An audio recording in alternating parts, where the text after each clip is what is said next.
అది మీ అందరికి తెలుసు.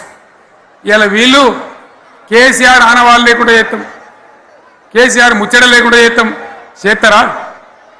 ఇవాళ మనం కూడా సభ పెట్టుకుంటే ఎన్ని అడ్డంకులు దానికి. ప్రైవేట్ స్కూళ్ళు బస్సులు ఇస్తే వాళ్ళకు నోటీసులు ఇవ్వడం, అడగడుగున ఆర్టీఏ అధికారులను పెట్టి పోలీసులను పెట్టి ట్రాఫిక్లు జామ్ చేయడం. ఇప్పుడు కూడా సభకు రావాల్సిన వాళ్ళు 1,50,000 మంది బయటనే ఆగిపోయింది. ఇటు హనుమకొండ దిక్కు, అటు హుజరాబాద్ దిక్కు, ఇటు సిద్దిపేట దిక్కు 3 రోడ్ల మీద కూడా జాములున్నాయి. నేను అడిగిన నాయకులు ఏంది అంటే ఇబ్బంది అవుతుంది సార్, రానిత్తలేరు, మధ్యలో ఇబ్బందులు కలిగిస్తున్నారు, కొన్ని లారీలు తెచ్చి అడ్డం పెట్టాను పనికిమాలని అని చెప్పి జామ్ అయిపోయి అక్కడనే ఆగిపోయింది. నేను అన్న ఇంకో అర్ధగంట ఆగి మాట్లాడదామంటే మా వాళ్ళంతా ఉండి లేదు మనోళ్ళు దూరం పోవాలి, ఇక రాని వాళ్ళు ఎట్లా అందరూ మనం మాట్లాడి సభ ముగించాలని చెప్తే నేను వేదిక మీదకి వచ్చిన. ఇన్ని అడ్డంకులు ఇంత కడుపు ఆపుతారా? బీఆర్ఎస్ సభలను ఆపుతారా? ఈ ప్రపంచనాన్ని ఎవడాపుతాడు? ఆగబడితే ఆగుతుందా? నేను ఒక్క మాట పోలీసు మిత్రులకు మనవి చేస్తా ఉన్నా. ప్రజాస్వామ్యంలో ప్రజలకు అడిగే హక్కు ఉంటుంది, తప్పకుండా అడుగుతారు ప్రజలు.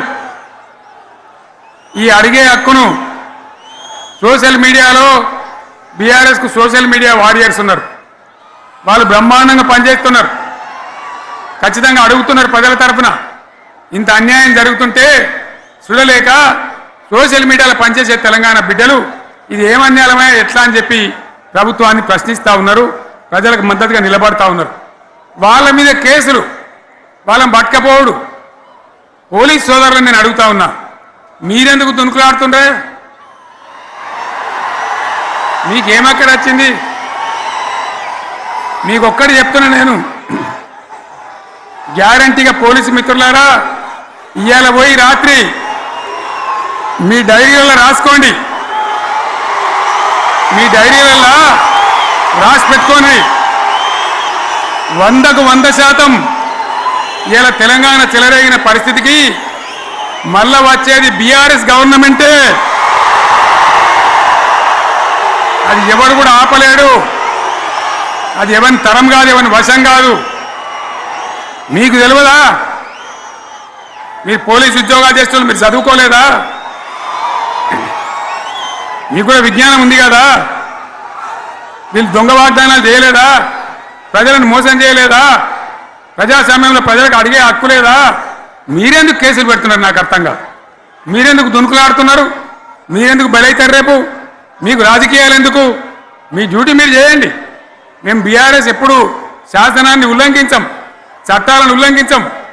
అయినా నేను ఒక్క మాట మళ్ళీ చెప్తా ఉన్నా, మీకు ఆల్రెడీ చెప్తా ఉన్నారు పార్టీ నుంచి, ఎక్కడ ఎవరిని మీ మీద అన్యాయం కేసులు పెట్టినా మన టీఆర్ఎస్ లీగల్ సెల్ వీరులు ఉన్నారు, మీరు భయపడే అవసరం లేదు. న్యాయస్థానాలని అక్కడ పోరాటం చేద్దాం.